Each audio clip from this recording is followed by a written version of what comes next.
እኔ የመጣሁት እሷን ይቅርታ ለመጠየቅ የምን ይቅርታ ነው? የምን ይቅርታ ነው? አቦሽ በእግዚአብሔር እኔ እየነገርኩህ እኮ ነው። እሷን ነው ወንድሜ የአበባ ትርጉም አይገባም። ይቅርታ ሊጠይቃት ነው የመጣው እያልኩት። የምን ይቅርታ? የሁላ ነገር ካረክ በኋላ ነው አንተ ይቅርታ የምትጠይቅ?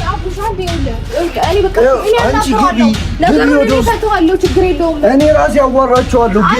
ግቢ አይሆንም አቦሽ በእግዚአብሔር እኔ ራሴ አዋራቸዋለሁ። ጭራሽ ድፍረት ነው እንዴ ቤት ድረስ የምመጣው እኮ ራሴ አዋራቸዋለሁ። ያው ልሰማኛለህ?